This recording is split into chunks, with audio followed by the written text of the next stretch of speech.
¿Sabías que una receta nacida en la época de la Gran Depresión llegó a ser tan apreciada que las familias la incluían en sus testamentos junto a las joyas familiares y las tierras? Cuando una docena de huevos podía costar lo mismo que media jornada de trabajo, las cocinas estadounidenses no solo se adaptaron, revolucionaron por completo su forma de cocinar.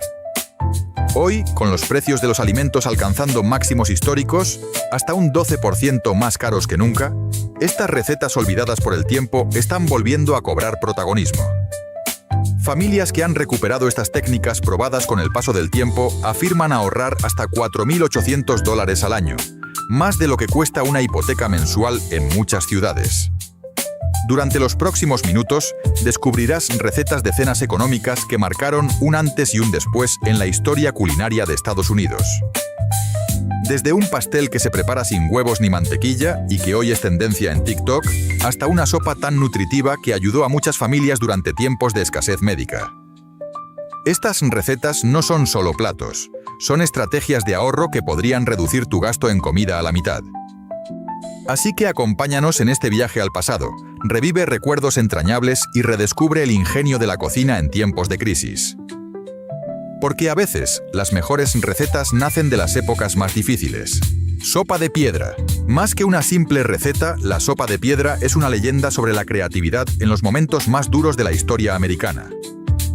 Lo que comenzó como un cuento popular europeo cruzó el Atlántico y durante la Gran Depresión cobró vida en cientos de pueblos donde la necesidad era más fuerte que nunca.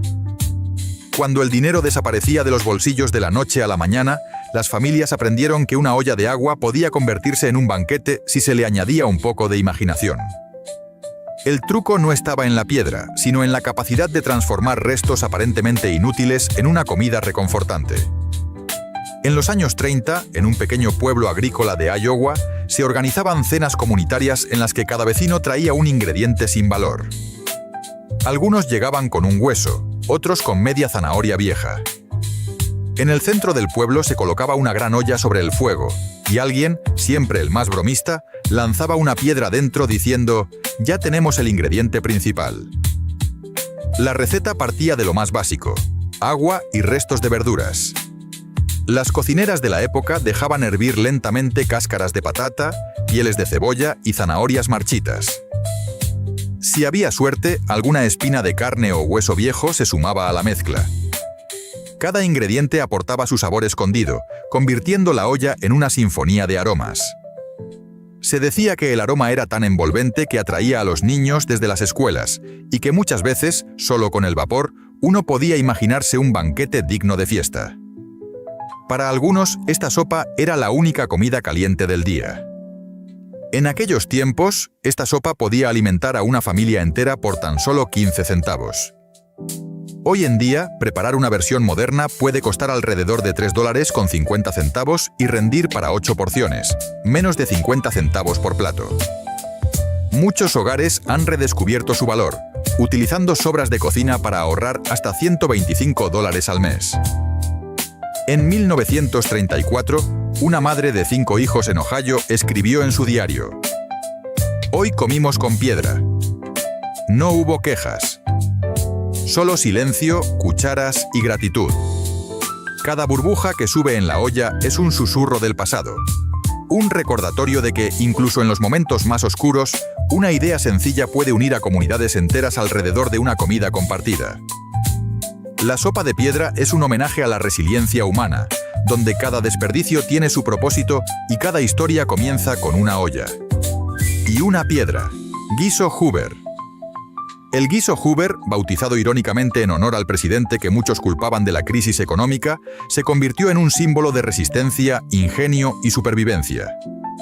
A pesar de su nombre con carga política, el guiso era una muestra tangible del poder de adaptación que surgía cuando la escasez se hacía norma.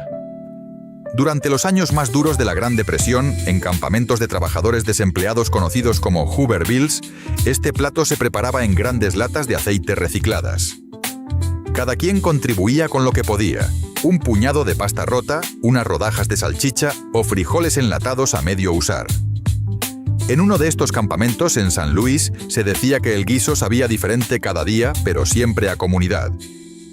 Este guiso era una mezcla ingeniosa de ingredientes baratos, frijoles, verduras y trozos de carne olvidados en el refrigerador. Cocinado lentamente a fuego bajo, los sabores se entrelazaban hasta lograr un plato lleno de carácter y significado. Cada cucharada era un tributo a las familias que luchaban día a día por poner comida en la mesa. En las cocinas más humildes, preparar Hoover Stew era un acto tanto de ciencia como de arte. Se recogían sobras, se arrojaban en una olla grande con agua o caldo y se dejaba cocinar hasta que cada elemento liberaba su esencia. Algunos añadían un chorro de jugo de tomate aguado, otros solo sal y fe. El resultado era una receta rica en textura, historia y sabor. En Detroit, un diario local en 1932 publicó que era la sopa oficial de los martes sin carne. Para muchos era también la excusa para encender una estufa y tener al menos una comida caliente ese día. Hoy, su legado vive en los guisos cocinados lentamente que valoran el principio de no desperdiciar, no necesitar. Cocineros actuales lo reinterpretan con ingredientes frescos, pero mantienen la esencia: aprovechar, combinar, cuidar cada cucharón. Cada porción representa la capacidad de transformar lo escaso en algo que reconforta, une y alimenta. Sopa de huevo. La sopa de huevo, con su sencillez encantadora, se ganó el corazón de muchas familias durante la Gran Depresión. En una época en la que los huevos eran un lujo, esta receta lograba aprovechar cada unidad al máximo. Su preparación, más allá de ser una técnica, era una forma de estirar la esperanza. En una pequeña comunidad rural de Texas, las escuelas públicas solían servir una versión diluida de esta sopa. Usaban caldo hecho con huesos de pollo recuperados de carnicerías y un solo huevo por cada 10 niños. El resultado era liviano, pero cálido, y los maestros decían que el solo hecho de ver las cintas doradas flotar en el cuenco daba fuerza para seguir el día. La preparación era casi poética. Mientras el caldo burbujeaba suavemente en el fuego, el cocinero vertía los huevos batidos en forma de hilo fino, creando cintas sedosas que bailaban en el líquido caliente. Esa textura suave y envolvente simbolizaba, en cierto modo, la esperanza hecha sopa. Con el tiempo, algunas familias le añadieron fideos de arroz o unas hojas verdes. Bastaba con un poco de cebolla verde o una pizca de pimienta para darle profundidad al sabor. Era una receta que nutría el cuerpo y reconfortaba el espíritu. Y sobre todo, mostraba que con poco se podía hacer mucho. Hoy en día, la sopa de huevo sigue vigente en muchas cocinas modernas, y aunque ahora se usan ingredientes más sofisticados, su esencia permanece intacta: transformar la escasez en calidez, con creatividad y cariño. Una sopa que, en su sencillez, sigue demostrando que un solo huevo puede alimentar el alma de toda una familia. Slumgullion. Aunque su nombre pueda sonar extraño, Slumgullion esconde una historia profunda de improvisación, ingenio y sabor. El nombre se usaba inicialmente de forma despectiva para referirse a un guiso de todo revuelto, pero con el tiempo fue ganando respeto y cariño en miles de hogares humildes. En los campos mineros de Colorado, por ejemplo, los cocineros improvisaban este plato con lo que quedaba después de una semana de trabajo duro. Se hervían huesos por horas, se picaban las pocas verduras disponibles y se añadía un poco de grasa o manteca recuperada de otras comidas. Un minero recordaba que no sabíamos qué contenía el Slumgullion, pero nos dejaba listos para cavar 8 horas más. Este estofado espeso y sabroso se preparaba con lo que hubiera a mano: restos de carne, verduras casi pasadas y hasta hierbas silvestres recogidas del vecindario. En una sola olla, todo se cocinaba lentamente, mezclándose hasta formar un plato robusto y reconfortante. La magia del Slumgullion estaba en su versatilidad. No había una receta fija. Cada preparación era única, una expresión del entorno y del momento. Era una comida que abrazaba la incertidumbre y la convertía en sabor. En los barrios obreros de Boston, una abuela contaba que su versión incluía arroz del día anterior, caldo hecho con las patas del pollo y, si se podía, un diente de ajo asado. Las familias se reunían alrededor de esta receta con la certeza de que, aunque los ingredientes fueran humildes, el resultado siempre ofrecía calor, sustento y una sensación de seguridad. Hoy, este espíritu vive en los guisos modernos que combinan ingredientes diversos con creatividad.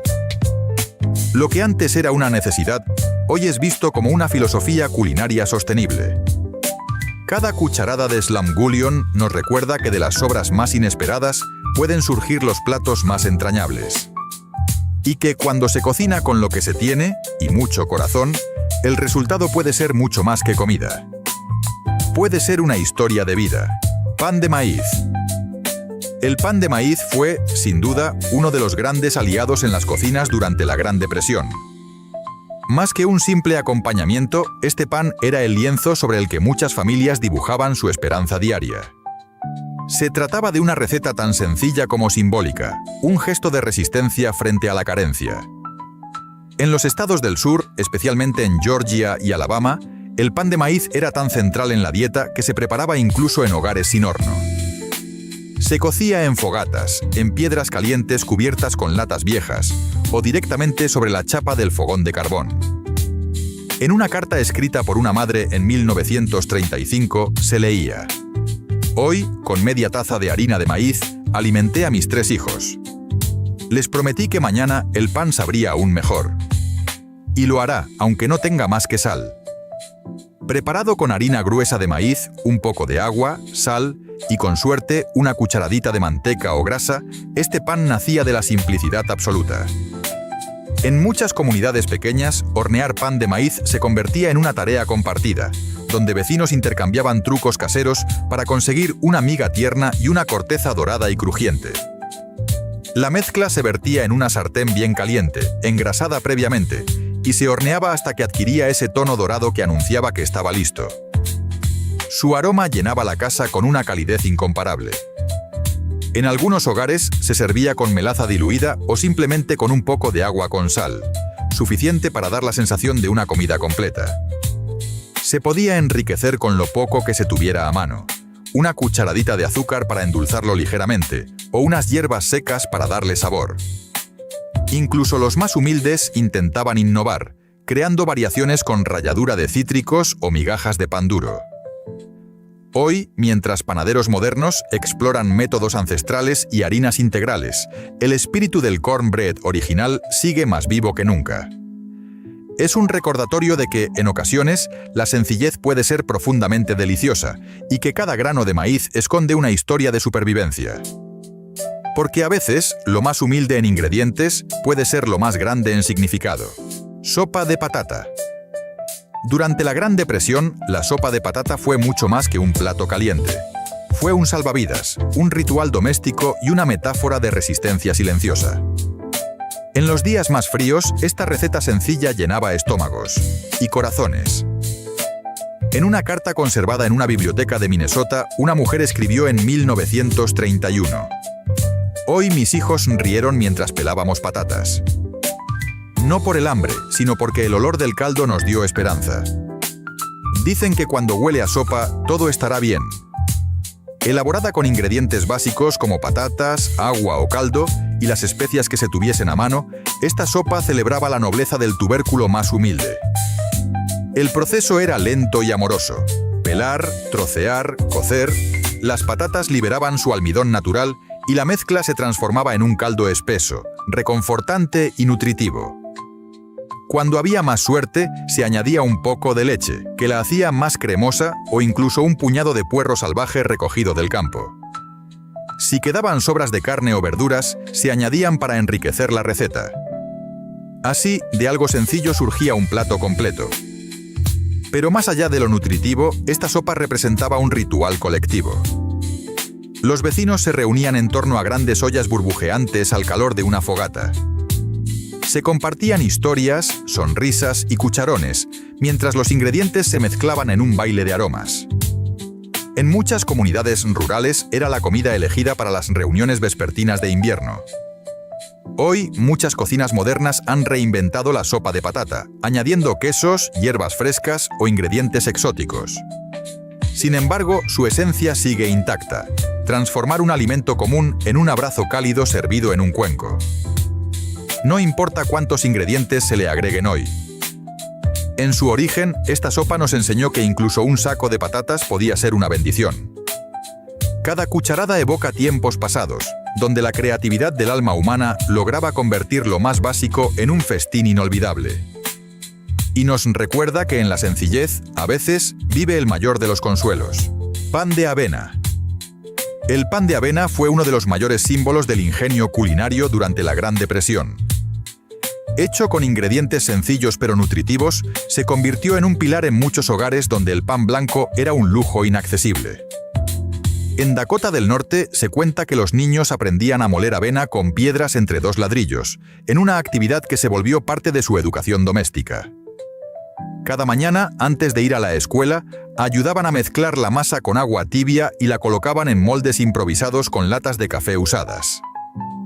La receta comenzaba con avena, agua y un poco de levadura o polvo de hornear. A eso se le podía sumar lo que se tuviera a mano: un puñado de pasas, una pizca de canela o incluso restos de frutas secas. El resultado era un pan denso, saciante y duradero, que se conservaba bien durante varios días. El verdadero arte estaba en la preparación. Algunas familias molían la avena manualmente, la mezclaban con cuidado y la horneaban en hornos rudimentarios o fogones de leña. La cocción lenta permitía que los sabores se integraran bien y que la textura quedara firme pero sabrosa. A veces se untaba con manteca casera, cuando la había, o se acompañaba simplemente con un poco de salmuera. Aunque este pan no tenía la esponjosidad de los panes comerciales, ofrecía la energía necesaria para enfrentar un día duro, además de una dosis de calidez emocional. Se decía que 2 rebanadas de este pan podían alimentar un corazón hasta el anochecer. Hoy en día, la avena es celebrada como un superalimento, pero pocos recuerdan que su uso más resiliente fue este: un pan casero que alimentó a millones en tiempos de verdadera escasez. Un pan que no solo nutría, sino que sostenía emocionalmente a familias enteras. Cada rebanada de pan de avena nos conecta con esa época donde la escasez fue vencida por la creatividad y donde cada comida era un acto de amor y supervivencia. Y cada migaja, una prueba de que incluso en los tiempos más difíciles, se podía construir algo nutritivo con lo que otros habrían descartado. Scrapple. El scrapple es quizá uno de los platos más ingeniosos surgidos de la necesidad. Esta preparación, a medio camino entre pan y carne, se convirtió en una manera inteligente de aprovechar hasta el último trozo del cerdo. En un tiempo en que se valoraba cada gramo de alimento, scrapple era una declaración de principios. Aquí nada se desperdicia. Su origen se remonta a las comunidades alemanas de Pensilvania, conocidas como los Pennsylvania Dutch, quienes ya desde el siglo XIX elaboraban versiones rudimentarias de este plato. Pero fue durante la Gran Depresión cuando se popularizó en todo el noreste del país. En Filadelfia, los carniceros guardaban huesos, recortes y vísceras para los vecinos que no podían pagar carne fresca, sabiendo que ellos sabrían qué hacer con eso. La receta consistía en cocer los restos de carne de cerdo, huesos, recortes, órganos, en agua con especias como salvia, pimienta negra y a veces nuez moscada. Una vez colado el caldo, se mezclaba con harina de maíz hasta formar una masa espesa que luego se vertía en moldes. Se dejaba enfriar durante la noche y al día siguiente se cortaba en rodajas y se freía hasta que la superficie quedaba crujiente y el interior suave y sabroso. Aunque su aspecto era modesto, el sabor del scrapple era inconfundible, un equilibrio perfecto entre lo salado, lo especiado y lo reconfortante. Muchos lo disfrutaban en el desayuno, acompañado de pan casero, mermelada de manzana o un poco de huevo duro, cuando se podía. En aquel entonces, cada pedazo representaba mucho más que comida. Era el triunfo del ingenio sobre la escasez. Una abuela de Maryland recordaba: cuando servíamos scrapple, mis hijos decían que era como comer lo que soñábamos la semana entera. Nada se desperdiciaba. Todo tenía un propósito. Hoy, el scrapple es una delicia regional en partes del este de Estados Unidos, reinterpretado por chefs modernos con presentaciones gourmet y especias nuevas. Pero su esencia sigue siendo la misma. Una receta nacida de la necesidad que convirtió lo que muchos descartaban en un manjar cargado de historia, sabor y dignidad. Judías al horno. Las judías al horno fueron una presencia constante y reconfortante en muchas mesas durante la Gran Depresión. Este plato, elaborado con frijoles cocidos lentamente junto a melaza, mostaza y un toque de vinagre, se convirtió en un símbolo de resistencia culinaria y paciencia. No era solo un alimento, era una promesa de sabor, incluso cuando todo lo demás faltaba. En Massachusetts, muchas familias los cocinaban en hornos comunitarios los fines de semana. Se dejaban en cazuelas de barro toda la noche, y al amanecer, los vecinos iban a recoger sus porciones. Era habitual que los niños llevaran una cuchara envuelta en una servilleta, esperando con entusiasmo el aroma dulzón que salía del horno.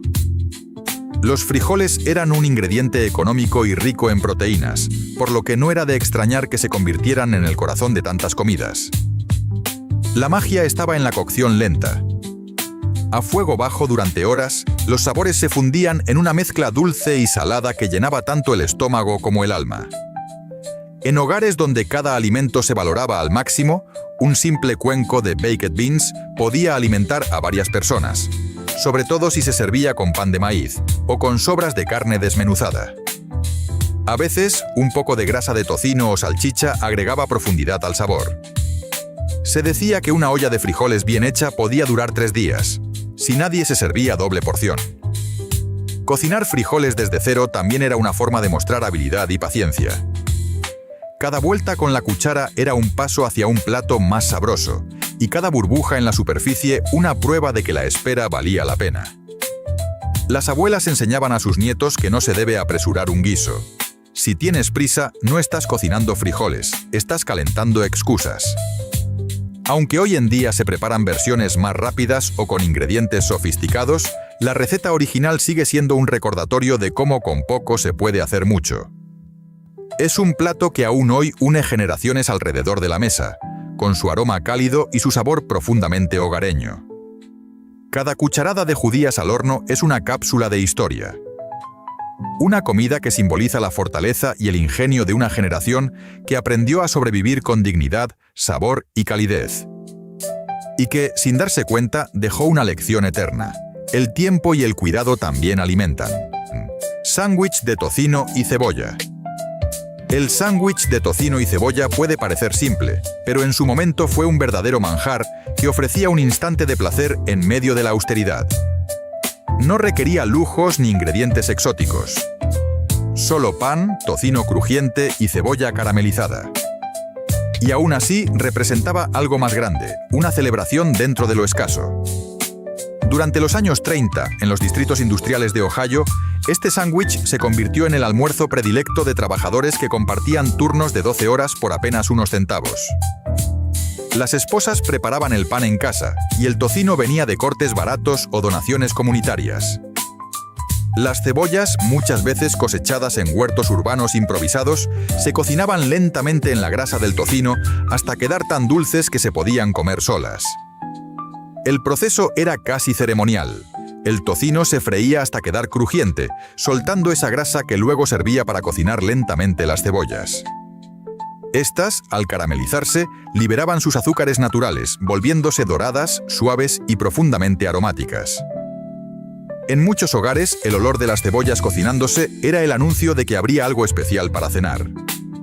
El contraste entre lo salado del tocino y lo dulce de la cebolla, combinado con una rebanada de pan rústico, a veces tostado sobre una estufa de leña, daba como resultado un sándwich con más carácter del que uno imaginaría. No hacía falta mucho más para sentirse satisfecho. A veces se le añadía un poco de mostaza o una pizca de vinagre si estaban disponibles, pero la versión básica era tan buena que rara vez se necesitaba algo más. Este sencillo plato tenía una gran carga emocional. Era rápido de preparar, accesible y ofrecía un momento de disfrute en un entorno donde eso escaseaba. Una madre de Nueva Jersey escribió en su diario en 1932: «Hoy, con pan duro, un trozo de tocino y una cebolla vieja, hice que mis hijos sonrieran. Comimos en silencio, no por tristeza, sino por gratitud». Y aunque hoy los sándwiches gourmet llenen menús de restaurantes modernos, el de tocino y cebolla sigue siendo un recordatorio de cómo lo humilde puede ser profundamente delicioso. Es una lección de cómo la cocina puede ser mucho más que alimento. Puede ser consuelo, conexión y creatividad. Cada mordida nos devuelve a una época donde los sabores eran intensos no por sus ingredientes, sino por el valor emocional que se les daba. Un sándwich que, con su sencillez, decía mucho sobre la gratitud y la capacidad de crear algo hermoso con casi nada. ¿Estás disfrutando este viaje por las recetas que alimentaron a toda una generación? Si te está gustando el contenido, no olvides darle like al vídeo y suscribirte al canal. Así no te perderás ninguna de estas joyas culinarias del pasado que aún hoy pueden ayudarte a ahorrar y comer mejor. Y cuéntanos en los comentarios, ¿cuál de estas recetas te ha sorprendido más hasta ahora? Cáscaras de patata fritas. Cuando la comida escasea, la creatividad florece, y así nacieron las cáscaras de patata fritas, una solución brillante para evitar el desperdicio y convertir lo aparentemente inútil en un bocado irresistible. Para muchos hogares durante la Gran Depresión, la piel de la patata no era desecho, era posibilidad. En las cocinas de Pensilvania, era común que los niños se encargaran de lavar bien las cáscaras bajo agua fría, mientras las madres calentaban la grasa reutilizada del desayuno anterior. Se decía que las mejores pieles eran las más delgadas, crujientes como papas chips, pero con un sabor más profundo, más real. En lugar de tirar las pieles después de pelar patatas, las familias las sazonaban con sal y, si había suerte, una pizca de pimienta o pimentón ahumado. Luego se freían en sartén hasta quedar doradas, crujientes y chisporroteantes. El sonido del aceite burbujeando era casi una música de esperanza, un himno al ingenio doméstico. En barrios obreros era habitual que los vecinos se asomaran a la ventana solo para preguntar: ¿estás friendo papas o sus cáscaras? El resultado era un snack sabroso, con un sabor terroso y una textura que se disfrutaba en cualquier momento del día.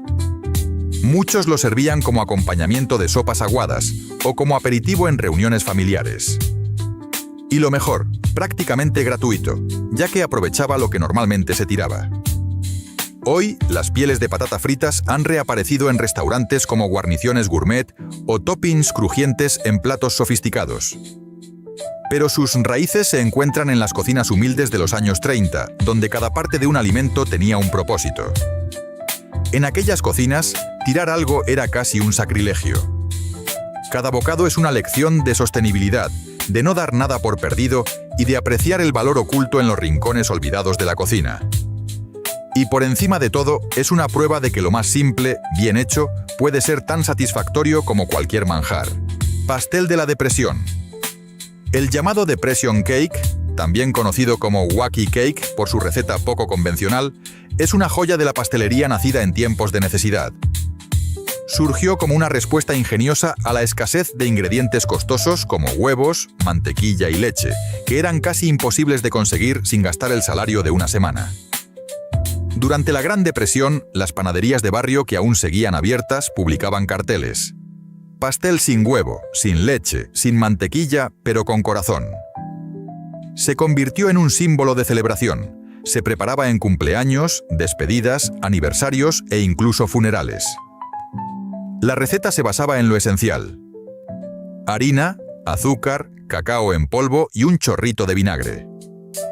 La magia surgía de la reacción entre el vinagre y el bicarbonato de sodio, que permitía que el pastel subiera sin necesidad de huevos.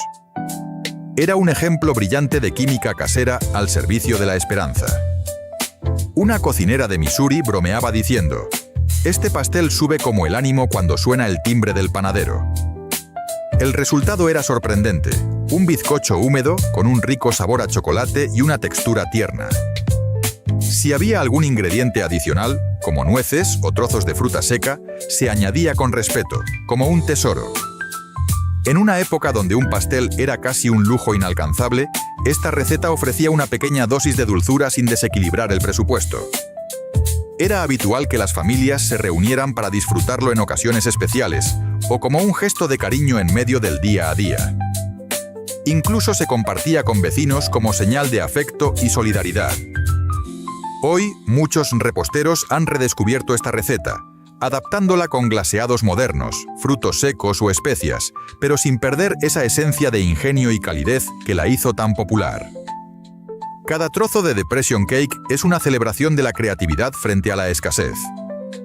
Un recordatorio de que, incluso cuando parece que no hay nada, si se tiene un poco de cacao, harina y esperanza, se puede crear algo realmente delicioso, y quizá incluso inolvidable. Pudín de pan. El pudín de pan fue una de las maneras más deliciosas e ingeniosas de evitar el desperdicio durante la Gran Depresión.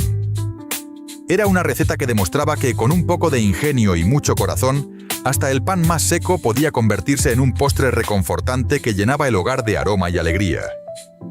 En los barrios humildes de Nueva York, era común que las panaderías regalaran el pan del día anterior a las familias necesitadas. Algunas madres llegaban a casa con bolsas llenas de hogazas duras que convertían en una cena y un postre. Se decía que, con pan viejo y esperanza, el horno puede hacer milagros. La receta era sencilla, pero su impacto era enorme. El pan viejo se cortaba en cubos y se empapaba en una mezcla de agua, azúcar y especias como canela o nuez moscada. A veces, si se contaba con algún huevo o un poco de leche, se añadían para darle más cuerpo. Luego, todo se horneaba hasta obtener una textura suave por dentro y dorada por fuera. En ocasiones especiales, se le echaba un chorrito de melaza o unas pasas escondidas, como tesoros entre el pan. Era un postre cálido, dulce, casi festivo, que aportaba consuelo en medio de la escasez. Su aroma, al salir del horno, llenaba la casa de una sensación de hogar, de comunidad y de esperanza. En muchos hogares, los niños se sentaban frente al horno para ver cómo subía la vida. Hoy en día, el pudín de pan sigue presente en muchas cocinas, reinterpretado con ingredientes modernos como frutas confitadas, chocolate o salsas gourmet. Pero cada versión nueva es solo una evolución de aquella original que nació de la necesidad. Aún con todo su refinamiento, el verdadero sabor está en su historia. Cada cucharada de este postre es un recordatorio de que el ingenio y el cariño pueden convertir las sobras más humildes en momentos memorables. Y de que, incluso en tiempos difíciles, siempre hay espacio para algo dulce. Galletas de melaza. Las galletas de melaza son el ejemplo perfecto de cómo endulzar la vida sin necesidad de ingredientes caros. Durante la Gran Depresión, cuando el azúcar era un bien escaso y muchas veces racionado, la melaza se convirtió en una heroína silenciosa, económica, cundidora y profundamente sabrosa. En los campos rurales de Vermont, las familias recibían melaza en latas reutilizadas de metal. Los niños las abrían con cuidado como si fueran cofres del tesoro. Se utilizaba con moderación y su llegada marcaba el inicio de una jornada especial, el Día de las Galletas. La masa de estas galletas llevaba lo básico: harina, un poco de bicarbonato, especias como clavo o jengibre y, por supuesto, melaza. Este ingrediente no solo aportaba dulzor, sino también un sabor profundo y cálido, ideal para reconfortar el alma en tiempos difíciles. Era un sabor que envolvía, que se quedaba en el paladar y en el corazón. Cuando las galletas se horneaban, el aroma llenaba la casa. Una mezcla entre lo antiguo, lo acogedor y lo irresistible. En muchas familias, hornear estas galletas era casi un ritual. Los más pequeños ayudaban a formar las bolas con las manos y luego esperaban pacientemente a que la cocina se llenara del olor más esperado del mes. La textura, ligeramente crujiente por fuera y tierna por dentro, hacía que cada mordida se sintiera como un pequeño lujo. Incluso una sola galleta, compartida entre hermanos, podía levantar el ánimo de toda una tarde. Hoy, aunque existen miles de variedades de galletas, las de melaza siguen siendo un clásico atemporal. Reaparecen en ferias, libros de cocina vintage y panaderías nostálgicas, trayendo consigo una historia de superación hecha postre. Nos recuerdan que con creatividad, sencillez y un poco de melaza se puede hornear algo que sabe a historia, a familia y a fortaleza. Porque a veces una galleta es mucho más que una receta. Es una forma de decir todo estará bien. Arroz con pasas. El arroz con pasas puede parecer un plato modesto, pero en su día fue una forma brillante de transformar ingredientes simples en algo nutritivo y agradable. Era, literalmente, dulzura en tiempos amargos. En épocas donde la carne era un lujo reservado para ocasiones contadas, y los postres un recuerdo del pasado, este plato ofrecía saciedad y una pizca de alegría en cada cucharada.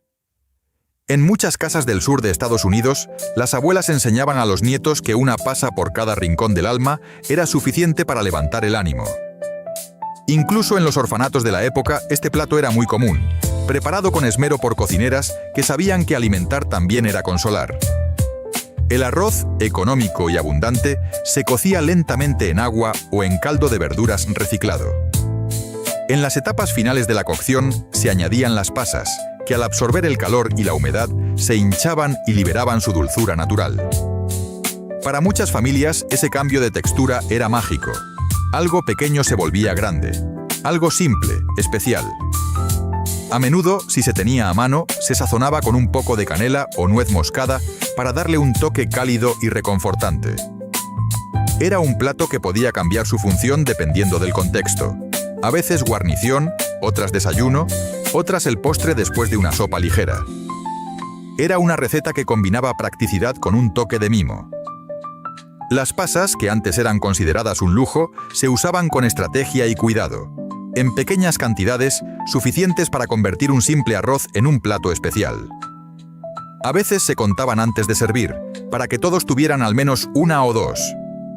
Hoy muchos redescubren esta receta y la adaptan con frutos secos, miel, leche vegetal o especias nuevas. Pero el espíritu del arroz con pasas sigue intacto. Una celebración de lo sencillo, un recordatorio de que un poco de dulzura puede marcar la diferencia en los días más grises. Porque a veces el verdadero lujo no está en la abundancia, sino en la intención. Tortitas de patata. Las tortitas de patata eran una forma deliciosa y práctica de aprovechar al máximo este tubérculo tan común y asequible. Durante la Gran Depresión, cuando cada alimento debía rendir al máximo, estas tortitas se convirtieron en una respuesta inmediata a la necesidad, con sabor incluido.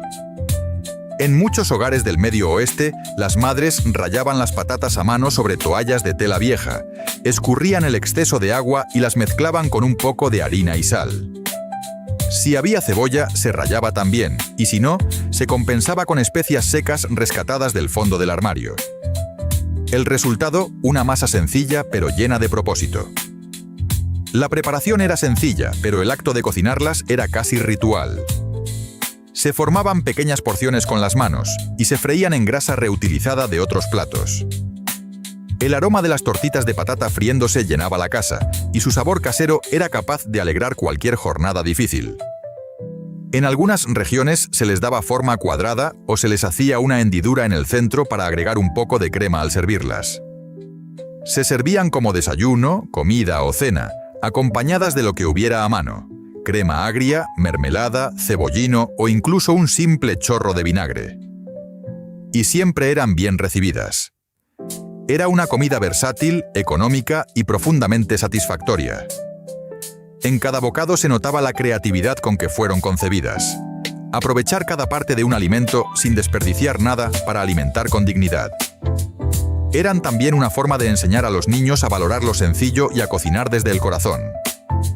Hoy, las tortitas de patata tienen versiones internacionales, como los latkes judíos o los rosti suizos. Pero las que nacieron en la Gran Depresión tienen un encanto propio. Son un legado de aquellos días donde, con poco, se hacía mucho. Y nos enseñan que a veces una patata rallada y bien tratada puede ser todo lo que necesitas para construir una comida completa. Y una memoria imborrable. Estofado de setas silvestres. Cuando ir al supermercado era un lujo que no todos podían permitirse, la naturaleza ofrecía sus propios regalos a quienes sabían cómo encontrarlos. Nuestros abuelos, con ojos entrenados por la experiencia y años de aprendizaje, sabían identificar las setas comestibles entre la maleza y la hojarasca. Las recogían cuidadosamente en los bosques o campos cercanos, guiados por conocimientos transmitidos con celo, como si se tratara de un código secreto. Saber distinguir una seta nutritiva de una venenosa podía significar la diferencia entre alimentar a la familia o enfrentar una tragedia. Era un saber que no se enseñaba en libros, sino al lado de un abuelo o una madre, caminando al amanecer por senderos poco transitados. Con esas setas preparaban guisos llenos de sabor y carácter, aunque escasos en calorías. Usaban lo que tuvieran a mano: cebollas cultivadas en el patio trasero, papas enterradas en sacos de arpillera o zanahorias torcidas pero frescas. La combinación de estos ingredientes humildes daba como resultado un caldo terroso y reconfortante, capaz de calentar el cuerpo y el alma durante los inviernos más crudos. Un alimento gratuito cuya única inversión era el tiempo, el conocimiento y una profunda conexión con la tierra. Con el paso del tiempo y la migración masiva hacia las ciudades, esta sabiduría comenzó a desvanecerse. El bullicio urbano reemplazó los susurros del bosque, y la gente dejó de mirar al suelo en busca de alimento. A menudo, el conocimiento sobre las setas quedaba encerrado en cuadernos manuscritos, con dibujos detallados y advertencias escritas al margen como «no recolectar tras la lluvia». Eran verdaderos tesoros intelectuales de familia, protegidos como reliquias. La recolección era también un acto comunitario y educativo. Los niños aprendían paciencia, respeto por el entorno y habilidades de observación mientras se conectaban con prácticas ancestrales que tenían siglos de historia. No era solo buscar comida, era mantener viva una herencia silenciosa y poderosa. Gravy de mortadela sobre pan tostado. Cuando la carne escaseaba y cada centavo contaba como si fuera un billete, las familias aprendieron a transformar lo más modesto en un banquete. La mortadela, mucho más económica que otros tipos de carne, se convirtió en una aliada fiel en tiempos de apuro. Se cortaban rebanadas gruesas y se freían en una sartén hasta que los bordes se curvaban y tomaban un color dorado irresistible. El sonido del chisporroteo era como una campana mágica. En cuanto comenzaba, los niños salían corriendo desde el patio o la mesa de deberes, sabiendo que algo especial se estaba cocinando. Luego venía el truco. Se espolvoreaba harina directamente sobre la grasa que la mortadela había soltado, creando una especie de roux rápido y sabroso. Con paciencia se añadía agua o leche lentamente, removiendo con una cuchara de madera gastada por los años, hasta que la mezcla se transformaba en una salsa espesa y aromática. Esa gravy, rica y salada, se vertía generosamente sobre rebanadas de pan casero, muchas veces horneado en la misma cocina donde generaciones habían aprendido a resistir. El pan absorbía el jugo, y cada bocado ofrecía una explosión de sabor con historia. Este plato no solo llenaba el estómago, alimentaba recuerdos. Para muchos abuelos sigue siendo una receta recurrente, no por necesidad, sino por nostalgia. Una forma de regresar, por unos minutos, a aquellos días duros pero cálidos, donde cada comida era una pequeña victoria. En la mesa no había lujos, pero sí amor, ingenio y la certeza de que, aunque fuera con lo mínimo, se podía hacer algo verdaderamente delicioso. Sándwiches de frijoles. En tiempos donde la carne era un lujo inalcanzable para la mayoría, las proteínas llegaban en forma de frijoles. No solo eran económicos, sino también versátiles, duraderos y nutritivos. Cocinados en grandes cantidades durante el fin de semana, estos granos se transformaban en el eje central de muchas comidas familiares. Uno de los usos más simples, pero a la vez más prácticos y eficaces, era convertirlos en sándwiches. Los sobrantes se machacaban con un tenedor, se untaban sobre pan, a veces duro, a veces recién horneado, y se sazonaban con lo que hubiera a mano, un chorrito de vinagre, sal, pimienta o unas gotas de salsa picante, especialmente si se cultivaban chiles en el jardín trasero. Para quienes trabajaban largas jornadas en el campo, la construcción o las fábricas, este sándwich era una fuente confiable de energía. Su efecto saciante permitía aguantar horas sin distracciones por el hambre, algo crucial cuando cada minuto de trabajo contaba. Algunos le añadían cebolla picada, pepinillos o, en días afortunados, una delgada rebanada de queso, si el presupuesto y la nevera lo permitían. Estos frijoles no solo llenaban el estómago, también enseñaban a los niños lecciones fundamentales sobre economía doméstica. Había que remojarlos durante la noche, cocinarlos lentamente por horas y reutilizarlos en distintas formas durante la semana. Los almuerzos, cuidadosamente preparados, se envolvían en papel encerado o en hojas de periódico reutilizadas, porque hasta el envoltorio tenía que aprovecharse. El crujido del papel al abrir el almuerzo era parte del ritual. Este acto tan cotidiano reflejaba una filosofía clara. Nada debía desperdiciarse, todo podía tener una segunda vida. En hogares humildes, los frijoles no eran solo comida, eran el pilar silencioso que sostenía días de esfuerzo y esperanza. Alimentaban cuerpos y enseñaban valores, sin necesidad de grandes discursos. Pastel de agua. Incluso en los peores momentos de la historia, cuando las alacenas estaban vacías y la esperanza escaseaba, las familias no renunciaban al postre. El llamado pastel de agua puede sonar como una contradicción, casi como una broma cruel, pero durante la Gran Depresión fue un auténtico milagro culinario.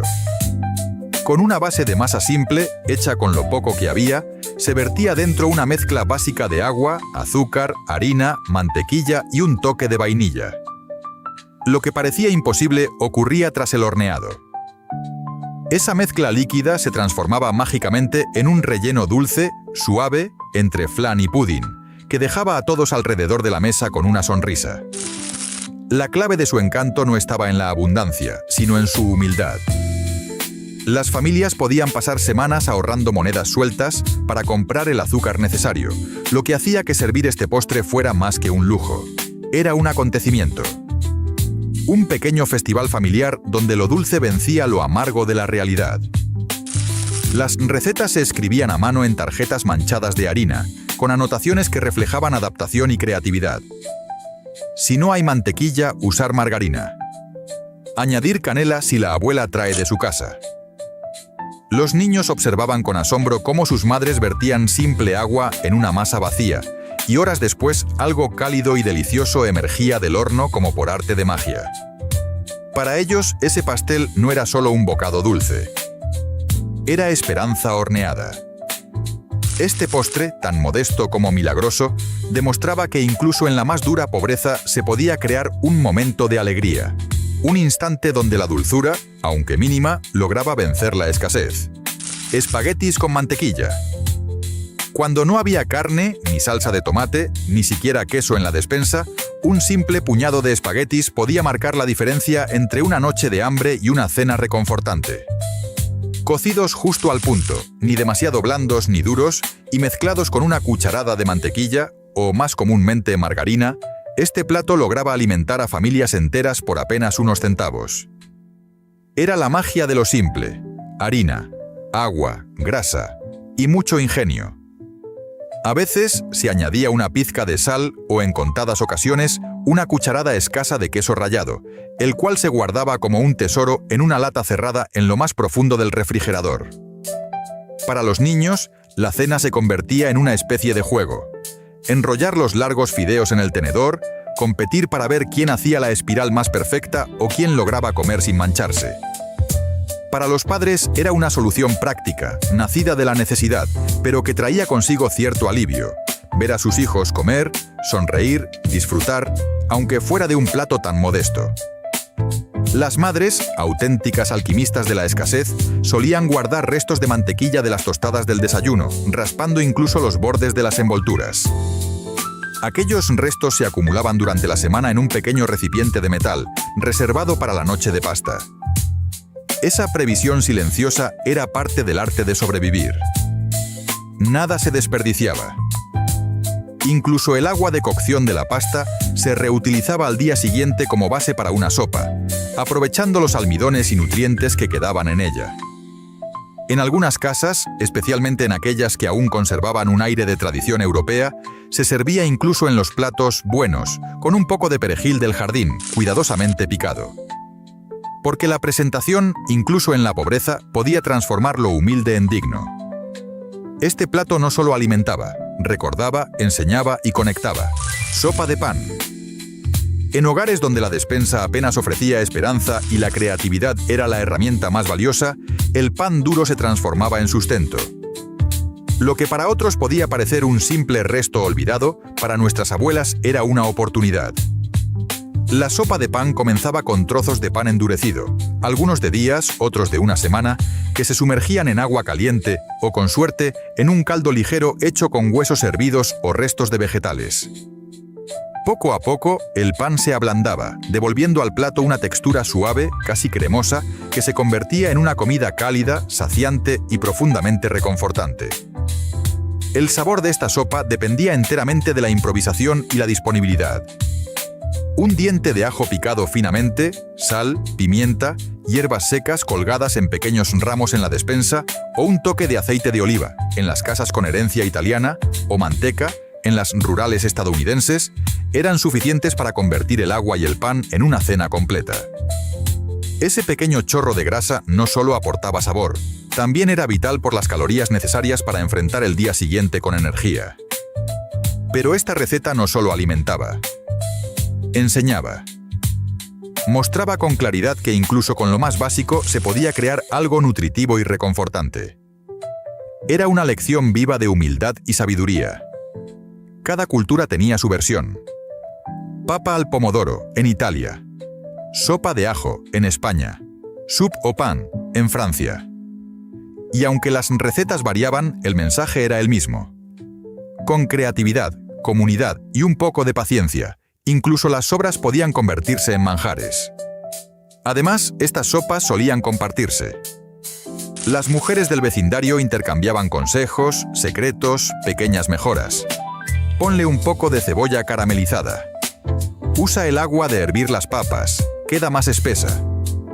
En esas conversaciones sobre el fuego de la cocina se tejía algo más que recetas. Se tejía comunidad. Se cultivaba la certeza de que, a pesar de todo, nadie tenía que enfrentar la escasez solo. Salsa de huevo. Cuando las gallinas del patio dejaban su preciado regalo en el gallinero, las familias sabían que tenían en sus manos algo más que un simple huevo. Tenían la posibilidad de alimentar a varios con un solo ingrediente. La salsa de huevo era una especie de milagro doméstico. Con 1 o 2 huevos y un poco de grasa y harina, se podía crear un plato que parecía mucho más abundante de lo que realmente era. Era una receta sencilla, pero exigente, que se transmitía de madre a hija, de abuela a nieta, como un secreto para sobrevivir con dignidad. Todo comenzaba calentando grasa, generalmente manteca casera o la grasa que quedaba del tocino del desayuno, en una sartén ya ennegrecida por el uso. Luego se agregaba harina y se removía sin descanso, formando un roux de tono dorado. El siguiente paso requería paciencia. Se incorporaba agua o leche poco a poco, hasta lograr una salsa espesa pero suave. La magia ocurría al final. Los huevos se batían aparte y se vertían lentamente, a hilo fino, en la salsa caliente pero no hirviendo. Si se hacía bien, los huevos se transformaban en hilos suaves y brillantes que se esparcían por toda la mezcla, dando sabor, textura y una apariencia que parecía mucho más sofisticada de lo que los ingredientes sugerían. Servida sobre pan tostado, galletas saladas caseras o incluso papas cocidas, esta salsa ofrecía saciedad y consuelo por una fracción del costo de cualquier otra comida con proteínas. La técnica, sin embargo, requería precisión.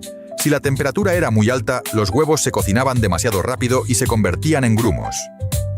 Pero si se hacía con cuidado, el resultado era una delicia suave y rica, una verdadera muestra de maestría. Los niños participaban con entusiasmo. Contaban las yemas visibles, identificaban el huevo que ellos mismos habían recogido esa mañana y celebraban cuando la salsa salía perfecta. Así, cada comida se conectaba con las tareas del hogar, desde alimentar a las gallinas hasta recoger los huevos y ver cómo ese pequeño acto diario se transformaba en una comida que reunía a todos en la mesa. Era una lección silenciosa pero profunda. El esfuerzo compartido siempre encontraba su recompensa. Col y fideos. La col era un verdadero tesoro durante los meses fríos. Su capacidad para conservarse durante semanas, incluso meses, si se almacenaba en sótanos frescos o barriles con salmuera, la convertía en uno de los pilares de la alimentación invernal. Y cuando se combinaba con fideos caseros, nacía una de las cenas más abundantes y reconfortantes del repertorio familiar. En muchas casas de inmigrantes del este de Europa, este plato, conocido como haluski, era sinónimo de hogar, de raíces, de resistencia. La col se picaba con esmero, hoja por hoja, y se cocinaba lentamente en grasa hasta que adquiría una textura suave y un sabor dulzón. A veces se añadía un poco de cebolla o semillas de alcarabea, que le daban un aroma característico. Mientras tanto, se hervían fideos de huevo, muchas veces preparados en casa. Amasar la masa, estirarla con un rodillo de madera heredado y cortarla en tiras gruesas o finas, según la tradición, era una actividad familiar, especialmente los fines de semana. A menudo, 3 generaciones se reunían en torno a la mesa para preparar los fideos, compartiendo historias del viejo país mientras trabajaban. El resultado final era un plato sencillo, sí, pero cargado de significado. El aroma llenaba los apartamentos de los barrios obreros, impregnando las cortinas y las paredes con una fragancia tan familiar como el propio apellido. Aunque algunos niños se avergonzaban del olor que llevaban en la ropa, en el fondo sabían que ese olor representaba algo valioso. La habilidad de sus madres y abuelas para convertir lo básico en algo delicioso. En muchas familias, el haluski no solo era cena, era identidad. Este plato además tenía una virtud única: unía generaciones. Era una receta que cruzaba océanos, se adaptaba al nuevo mundo y sobrevivía a la escasez sin perder su esencia. Cada cucharada llevaba consigo historia, memoria y un toque de esperanza, recordando que, incluso en la adversidad, había espacio para lo sabroso, lo compartido y lo profundamente humano. Ensalada de diente de león. A veces, la comida más rica en nutrientes crecía justo frente a nuestras casas, sin que costara un centavo. Lo que hoy muchos arrancan como maleza, antes era un recurso vital para sobrevivir. Los dientes de león, con sus hojas verdes y dentadas, eran una fuente esencial de vitaminas y minerales, especialmente después del invierno, cuando los cuerpos debilitados necesitaban recuperar fuerza. Las hojas más tiernas, recolectadas antes de que brotaran las características flores amarillas, se transformaban en una ensalada amarga pero revitalizante.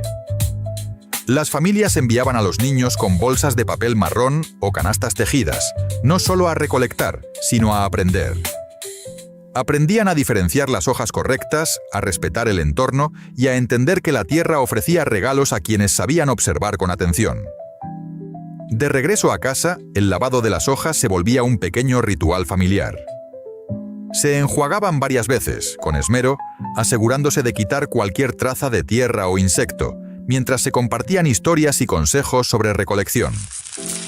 El aderezo era igual de sencillo que la recolección: vinagre casero, una pizca de azúcar para equilibrar el amargor y, si la suerte lo permitía, un chorrito de grasa de tocino o una cucharada de manteca derretida.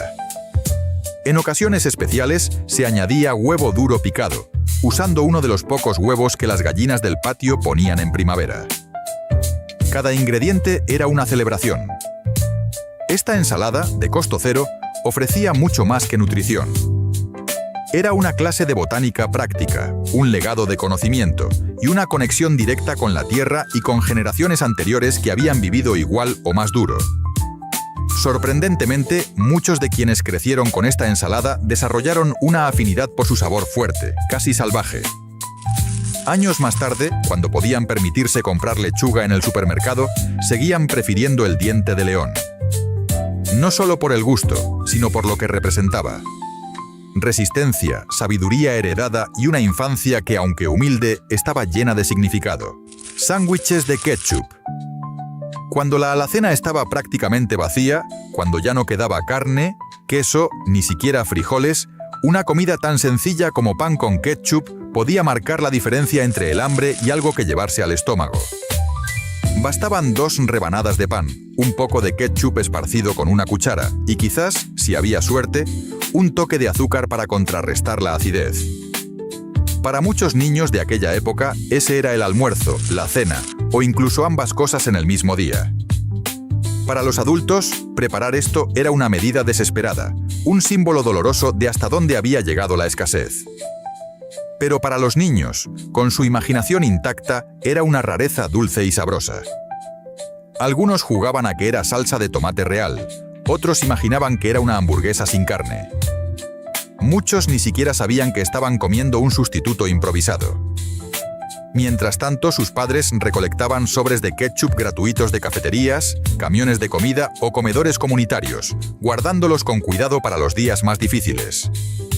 Lo más sorprendente es que, con el tiempo, esos niños, ya adultos, con familias propias, a veces volvían a prepararse sándwiches de ketchup. No por necesidad, sino por memoria. No buscaban el sabor, sino el consuelo. Porque ese bocadillo, por modesto que fuera, estaba cargado de amor y sacrificio.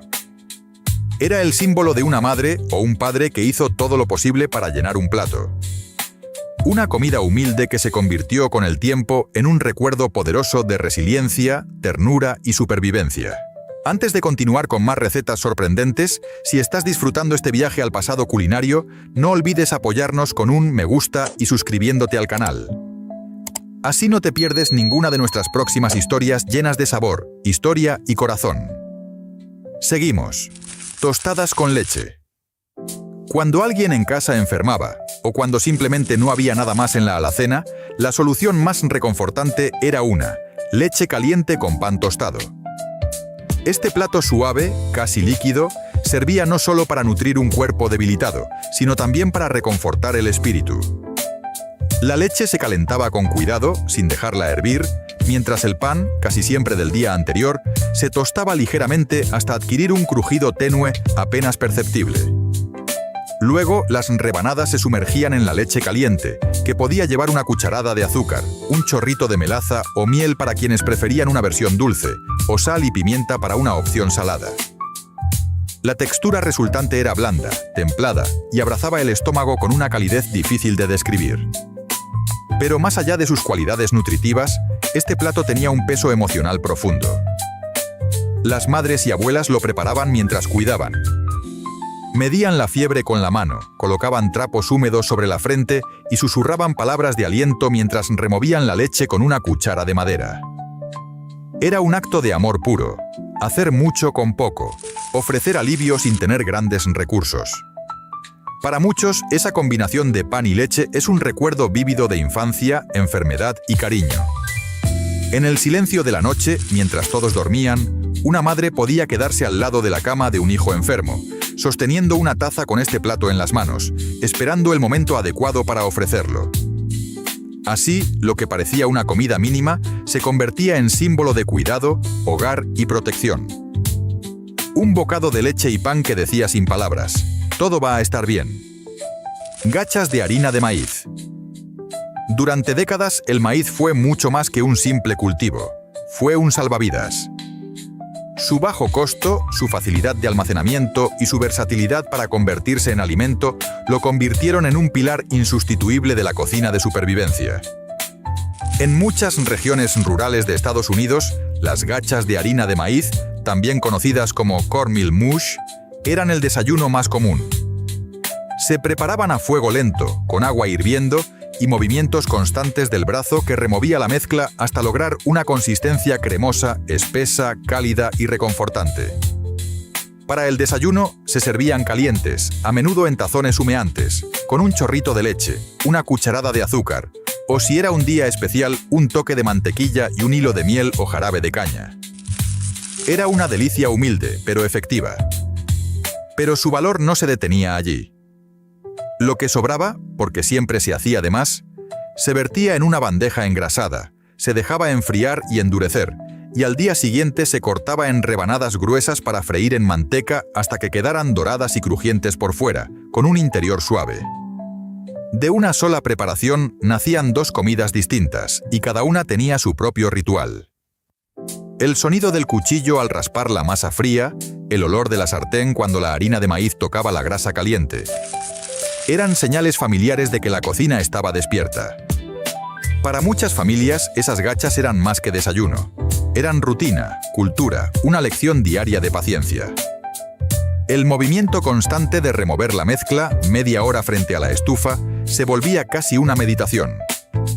Una pausa silenciosa, repetitiva, en medio del caos de la vida diaria. En el norte del país se preferían saladas, con queso o mantequilla. En el sur, dulces con melaza o leche evaporada. Pero sin importar la región, significaban lo mismo. Un nuevo día que comenzaba con algo caliente y hecho con amor. Panqueques de papa. Cuando la carne desaparecía del menú familiar, las papas se transformaban en protagonistas incuestionables. Estas raíces humildes, cultivables incluso en terrenos pobres y en climas adversos, se convertían en una base confiable para múltiples recetas. Una de las más queridas eran los panqueques de papa, ralladas con esfuerzo y mezcladas con lo poco que se tuviera a mano. Un huevo si alguna gallina había puesto. Un puñado de harina para dar cuerpo o cebolla para aportar profundidad al sabor. A veces incluso se añadía un poco de perejil seco, si quedaba algo guardado en la alacena. La mezcla se cocinaba en grasa caliente, esperando pacientemente a que cada lado quedara crujiente y dorado, mientras el interior mantenía una textura suave, cremosa y reconfortante. Cada panqueque era una pequeña obra de arte nacida del esfuerzo físico. Rallar las papas a mano no era una tarea fácil. De hecho, era común terminar con los nudillos lastimados, un recordatorio visible del trabajo detrás de cada bocado. Estas tortitas, servidas con compota de manzana en los días de suerte, o simplemente espolvoreadas con sal y pimienta, llenaban el estómago y el alma.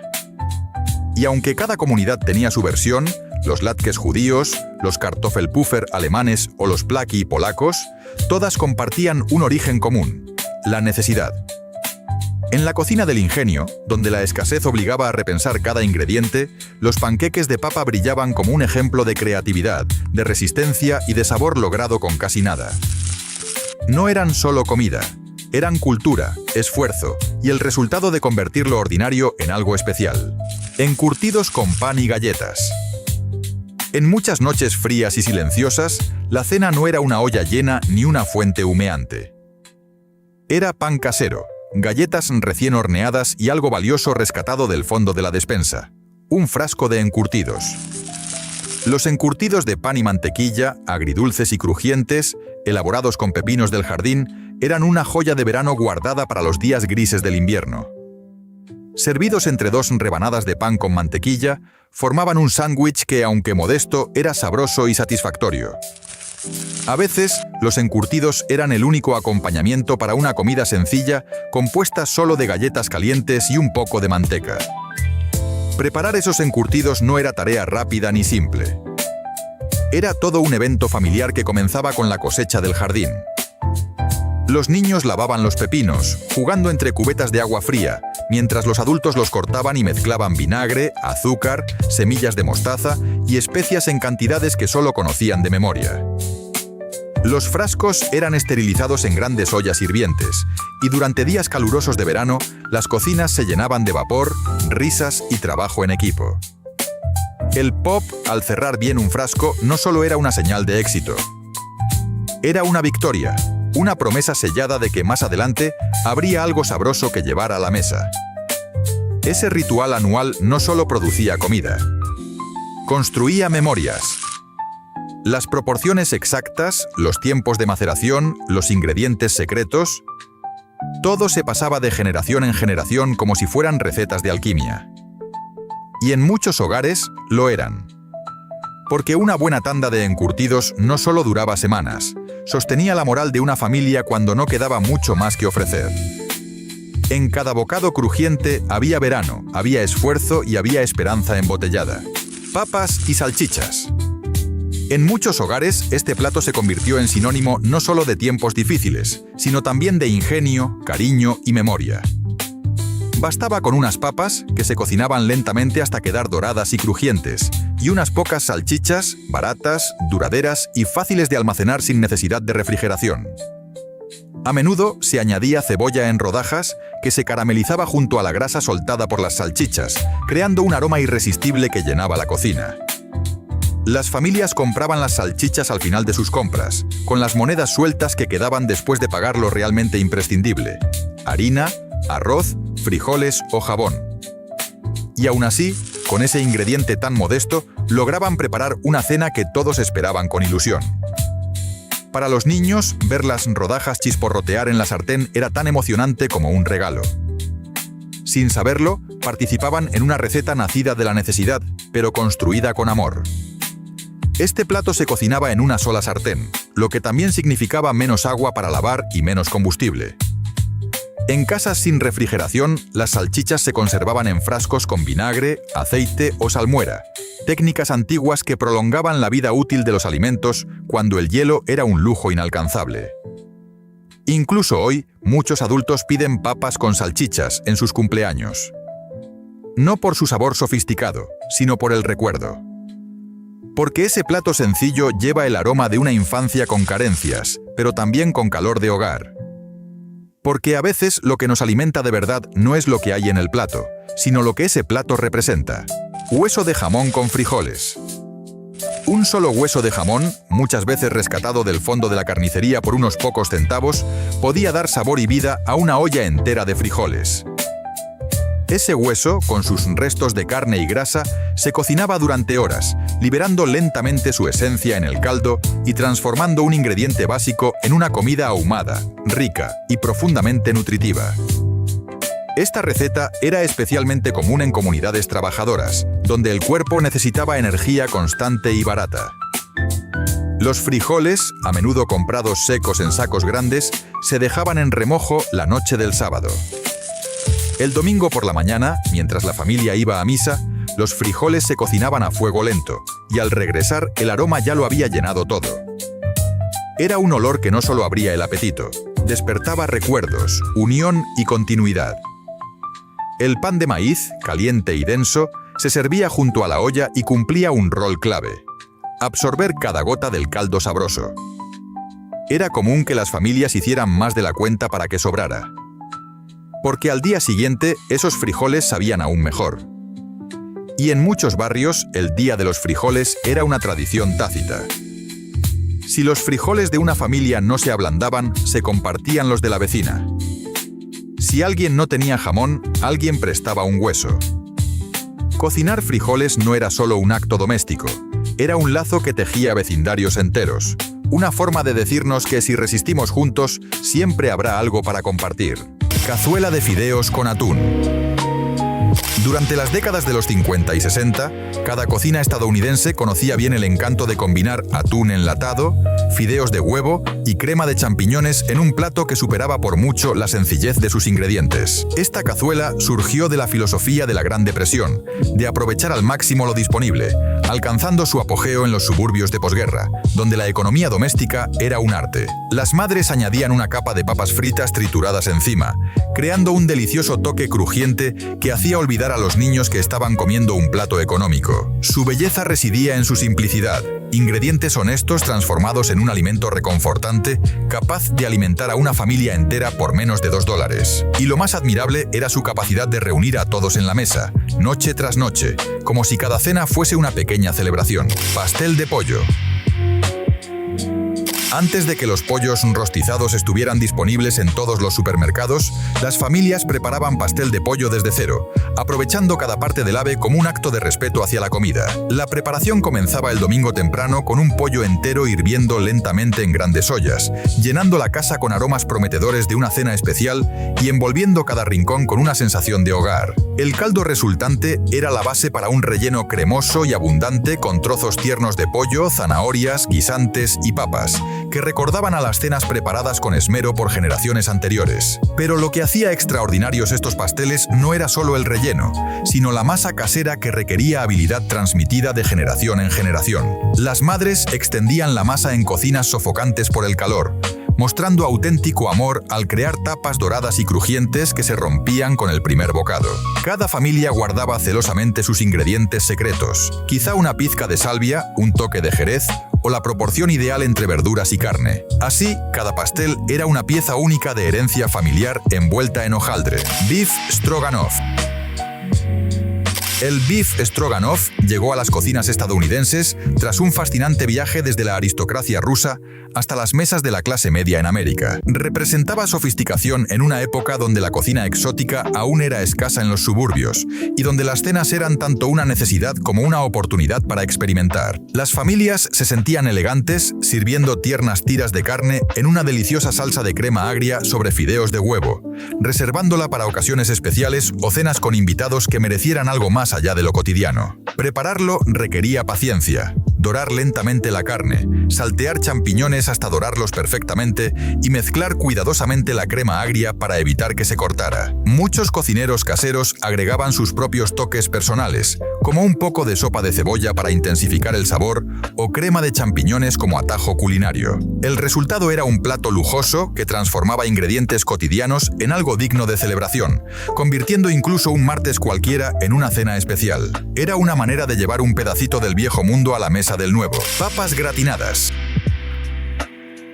La técnica de colocar finas rodajas de papa con crema y especias dio lugar a uno de los acompañamientos más queridos en Estados Unidos. Ninguna reunión familiar, picnic o festividad estaba completa sin una fuente de papas gratinadas burbujeando con un dorado perfecto en la superficie, llenando el ambiente con su irresistible aroma. Aunque el procedimiento parecía sencillo, requería destreza. Las papas debían cortarse en rodajas uniformes.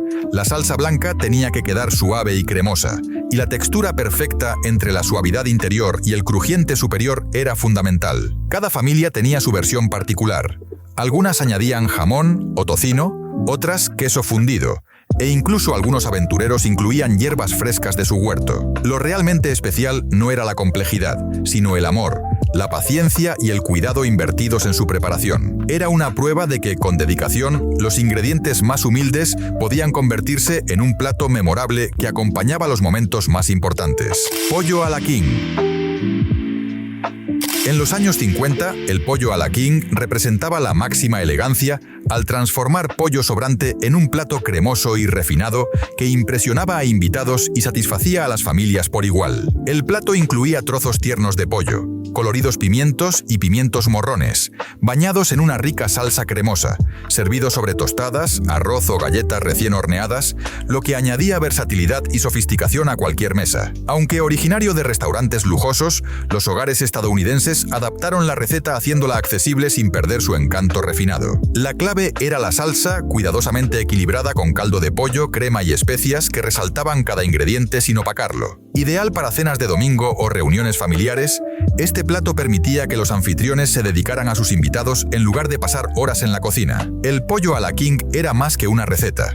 Era una forma elegante de demostrar hospitalidad y creatividad sin necesidad de ingredientes caros ni técnicas complicadas. Jamón glaseado con piña.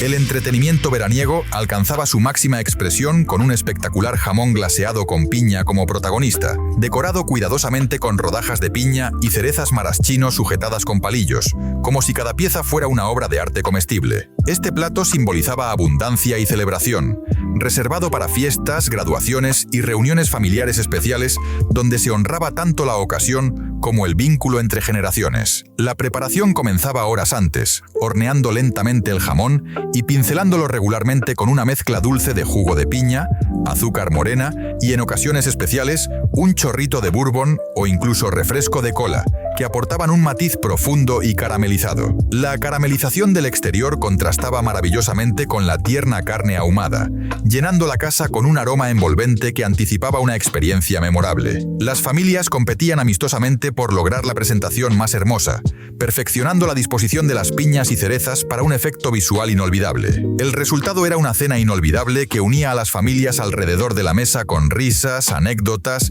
y, sobre todo, una sensación de hogar. Pollo diván.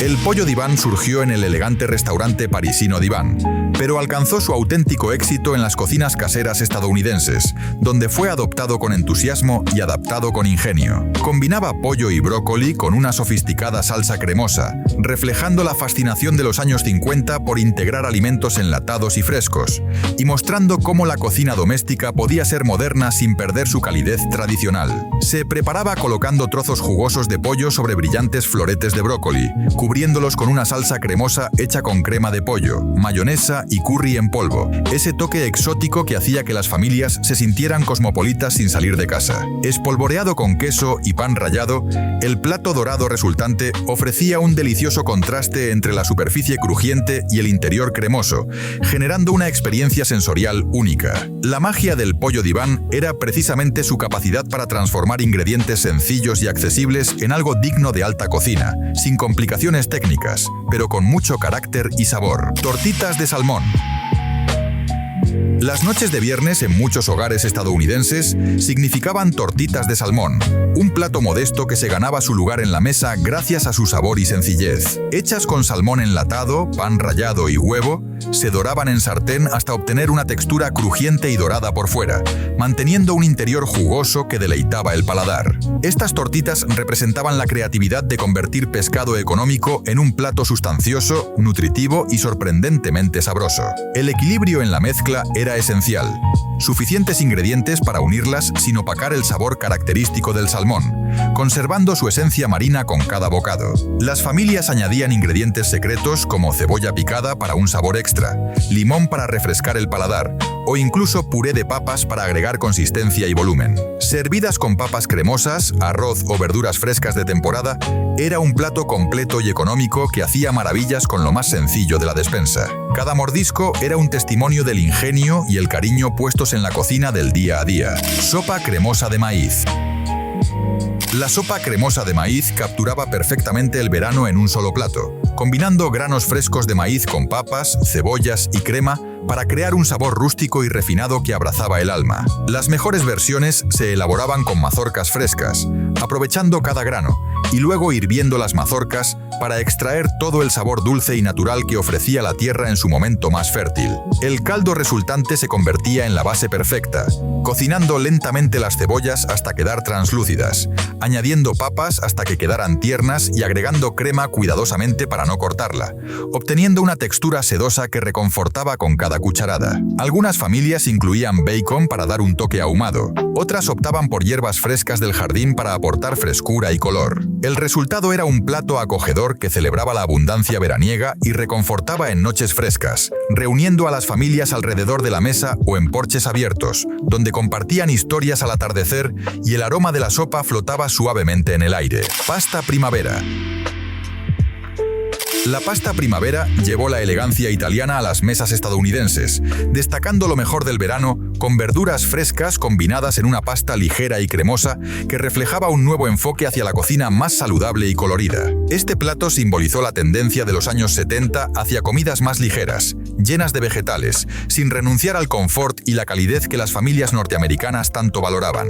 La magia de la pasta primavera estaba en su versatilidad. Se usaban las verduras disponibles en cada temporada, como calabacín, pimientos, brócoli y tomates cherry, cada una aportando su textura y color particular. El secreto era respetar los tiempos de cocción de cada verdura para mantener su textura crujiente y sus colores vivos, asegurando que el plato fuera tan hermoso a la vista como delicioso al gusto. La salsa, siempre ligera, elaborada a base de mantequilla, ajo o un toque de crema, permitía resaltar los sabores naturales de los vegetales mientras aportaba la cremosidad justa. Este balance entre salud e indulgencia convertía la pasta primavera en una opción perfecta para cenas de verano sustanciosas pero ligeras, donde cada bocado era una celebración de la temporada.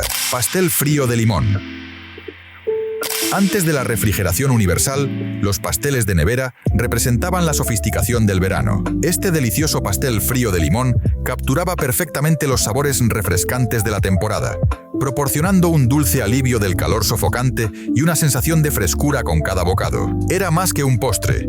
Era una forma de disfrutar del lujo sin encender el horno, algo invaluable en los días cálidos del sur. La mezcla cremosa combinaba jugo de limón con leche condensada azucarada y huevos, creando una textura sedosa sin necesidad de hornear, que se solidificaba mágicamente tras unas horas en el refrigerador. La base crujiente de galletas Graham aportaba el contraste ideal con la suavidad del relleno y equilibraba el sabor ácido del limón con un toque dulce que acariciaba el paladar. Su encanto radicaba en que podía prepararse con anticipación, mejorando incluso al reposar toda la noche, permitiendo así que los sabores se fusionaran perfectamente. Era un postre estrella en las cenas dominicales y eventos especiales, ofreciendo un bocado lleno de frescura veraniega desde el primer momento y un cierre perfecto para una comida compartida bajo el sol. Albóndigas de puercoespín.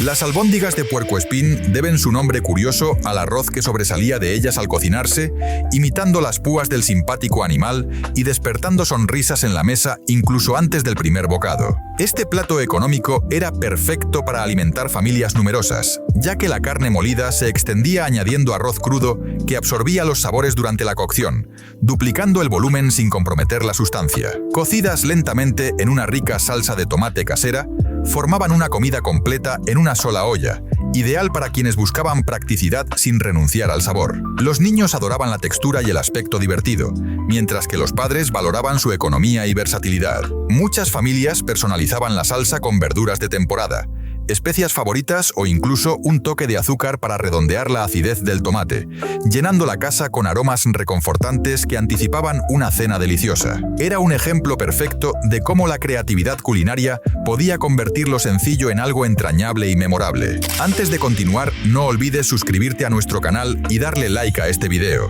Nos ayuda muchísimo a seguir compartiendo estas historias que, como los buenos guisos, mejoran con el tiempo. Y ahora sí, seguimos con el viaje. Macarrones con tomate. Mucho antes de que los macarrones con queso se volvieran omnipresentes en los menús infantiles, las familias servían macarrones con tomates guisados, aprovechando la abundancia veraniega de esta fruta roja en conserva o recién recogida del huerto. Este plato sencillo combinaba macarrones con tomates, cebollas y pimientos, cocinados con esmero en una sartén hasta que los sabores se mezclaban en una armonía cálida y casera. Cada hogar añadía su propio toque especial, convirtiendo una receta básica en una firma familiar. Algunos incorporaban azúcar para suavizar la acidez del tomate, mientras que otros añadían hierbas frescas, queso rallado o trozos de tocino para intensificar sabores. Era un plato económico pero nutritivo, ideal como acompañamiento del pollo frito o chuletas de cerdo, aunque también podía convertirse fácilmente en plato principal agregando carne molida o salchicha. Representaba la habilidad estadounidense para crear platos sabrosos con ingredientes básicos, demostrando que la buena comida no necesita complicaciones, solo cariño, ingenio y buenos tomates. Frijoles con salchichas. Los sábados por la noche solían significar una olla humeante de frijoles con salchichas, un plato que satisfacía el apetito familiar con bajo costo, mínima preparación y un resultado que era pura satisfacción. Las judías al horno enlatadas se enriquecían con trozos de salchicha, cocinándose lentamente hasta que los sabores se mezclaban perfectamente y la superficie adquiría un delicioso caramelizado que era irresistible. Cada hogar añadía ingredientes secretos: azúcar morena y mostaza para un sabor profundo, cebollas o pimientos para aportar textura, o incluso un poco de tocino para mayor intensidad. La cocción lenta permitía a las salchichas liberar su sabor a los frijoles, obteniendo bordes crujientes que añadían interés. Esta sencilla preparación reflejaba el ingenio culinario estadounidense de transformar comidas enlatadas en platos caseros reconfortantes que fortalecían lazos familiares en torno a la mesa. Era una receta que hablaba de practicidad, sí, pero también de momentos compartidos y el placer de lo simple bien hecho. Pastel salado de calabacín. Cuando los jardines rebosaban calabacines en verano, las familias se las ingeniaban para dar salida a esta abundancia, creando platos ingeniosos como el pastel salado de calabacín. Esta cazuela combinaba calabacín rallado con huevos, queso y harina, formando algo parecido a una mezcla entre un quiche y una fritata, pero con el sabor del verano incrustado en cada porción. El secreto de su éxito era la flexibilidad. Podía disfrutarse caliente o frío, cortado en cuadrados para almuerzos ligeros, meriendas o cenas informales. Algunas familias añadían tocino para potenciar el sabor, cebollas caramelizadas, pimientos dulces o hierbas frescas del huerto que aportaban aroma y color. Ideal para llevar a picnics gracias a su formato práctico y su resistencia al calor, permitía que los niños comieran verduras sin apenas notarlo. Era un plato que resolvía eficazmente la sobreproducción de calabacines, convirtiendo un exceso veraniego en una cena sabrosa, saludable y sobre todo muy querida en los hogares que aprendieron a no desperdiciar nada. Texas Toast. El Texas Toast convertía simples rebanadas de pan en un acompañamiento irresistible, demostrando que hasta lo más básico puede alcanzar la excelencia con el toque adecuado. Su clave era la generosa porción de mantequilla, especias y el pan cortado en rodajas gruesas que se doraban a la perfección, crujientes por fuera, suaves y mantecosas por dentro, como una caricia para el paladar. Cada familia tenía su receta especial. Algunas agregaban ajo en polvo para un toque robusto, otras hierbas aromáticas como perejil o albahaca para un aire más fresco, o incluso queso parmesano rallado para un final salado y dorado. El verdadero arte estaba en lograr el equilibrio justo, consiguiendo una textura ideal que complementaba perfectamente carnes a la parrilla, pastas con salsa o incluso ensaladas frescas. Su encanto no residía en la complejidad, sino en la satisfacción sencilla pero deliciosa que brindaba al morder su crujiente corteza dorada. Era un recordatorio de que a veces lo mejor de la cocina está en los detalles bien ejecutados. Manzanas asadas con canela. Las manzanas asadas con canela eran el postre ideal para cerrar una cena veraniega con una nota cálida, fragante y acogedora. Este plato combinaba fruta fresca de temporada con especias envolventes, creando un postre que era a la vez hogareño y elegante, capaz de despertar recuerdos con solo su aroma. Se seleccionaban cuidadosamente manzanas que conservaran su forma tras la cocción, rellenándolas con mantequilla, azúcar morena y canela, en una mezcla que se fundía lentamente al calor del horno. Al hornearse lentamente, la mezcla interior se caramelizaba, fusionándose con la carne tierna y dulce de la manzana, que se volvía casi cremosa. Algunas familias enriquecían la receta con nueces picadas, pasas o incluso un toque de clavo de olor, mientras que otras servían estas manzanas asadas acompañadas de crema fresca, nata batida o una generosa bola de helado de vainilla. Su aroma invadía la casa, generando expectativa y creando un momento dulce inolvidable que cerraba la noche con una sonrisa. Chop suey de cerdo. El chop suey de cerdo llevó sabores asiáticos a las mesas estadounidenses, reflejando la curiosidad culinaria de una sociedad que empezaba a explorar más allá de sus fronteras sin salir de casa. Este plato combinaba cerdo tierno con vegetales crujientes en una sabrosa salsa agridulce o salada, servido sobre arroz blanco o frito, ofreciendo una experiencia culinaria aventurera y novedosa. Su versatilidad era clave.